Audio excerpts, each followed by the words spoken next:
Olá, aqui é Gustavo Shoas Guimarães, professor de História, e vou falar um pouco sobre a presença indígena aqui no sul de Minas e como isso foi afetado pela colonização.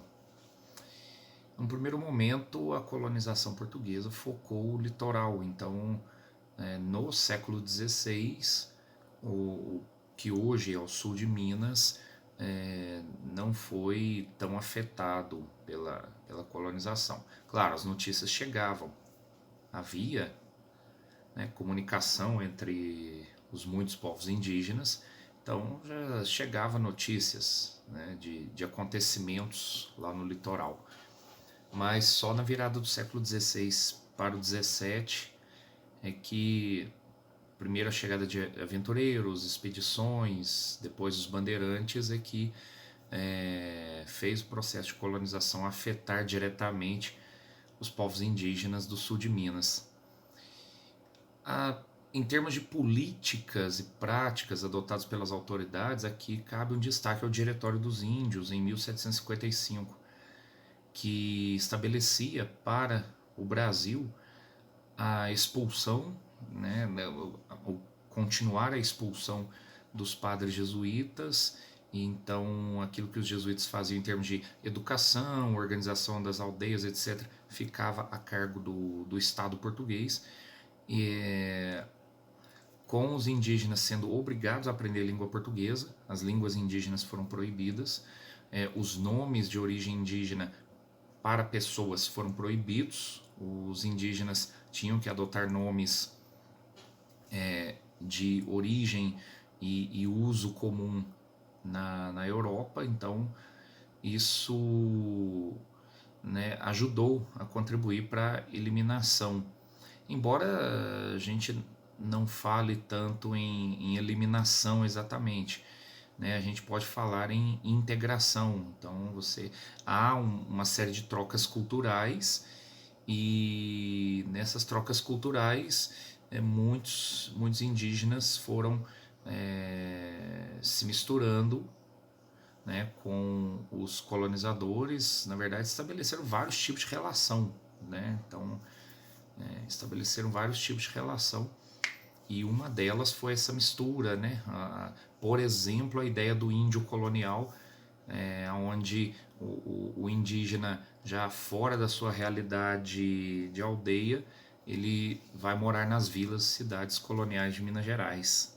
Foi uma das situações acontecidas. Outras também, claro, invasões, né, expulsões, mortes, etc.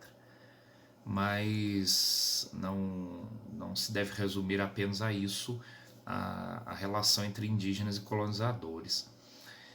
E depois veio a expansão da agricultura, mineração, e você vai ver indígenas atuando aí também, né? Claro que as culturas se transformam, então modos de vida dos povos indígenas foram bastante alterados.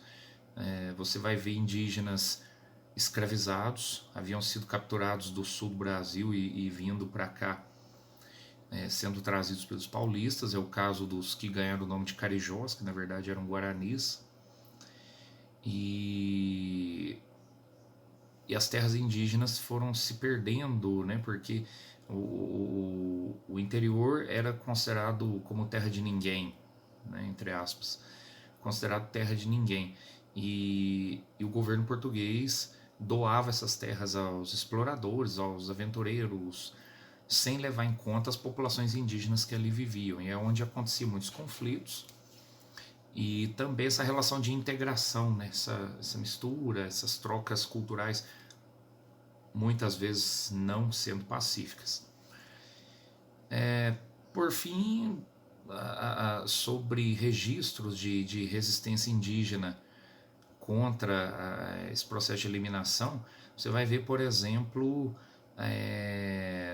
pesquisas que mostram que alguns indígenas conseguiam acessar a justiça, né, porque aqui no sul de Minas havia a realidade da escravização de indígenas. E havia indígenas que conseguiam entrar na justiça provando a sua origem indígena, porque o governo português proibia a escravidão de indígenas. Né? A única forma de escravidão que era permitida era a de africanos.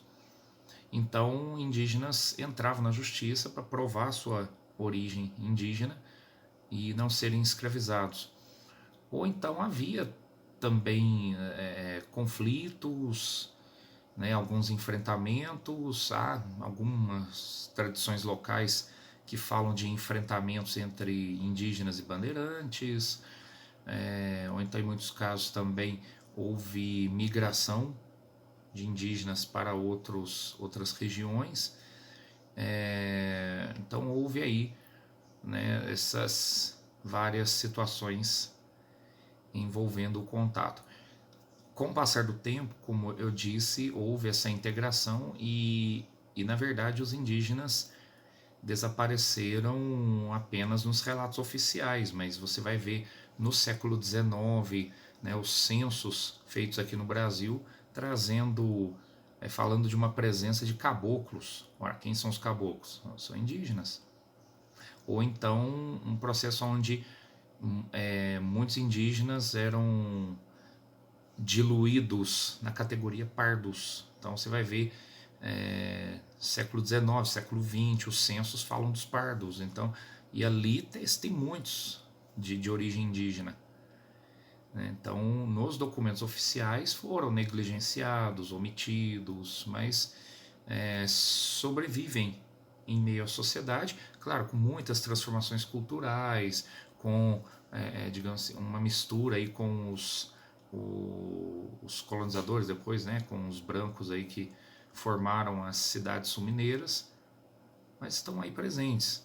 E até hoje, os censos, você tem os indígenas, algumas pessoas se declarando indígenas, né, porque sabem desta origem, mesmo que não saibam, por exemplo, de que etnia é, tudo, mas sabe de uma origem. Muito obrigado.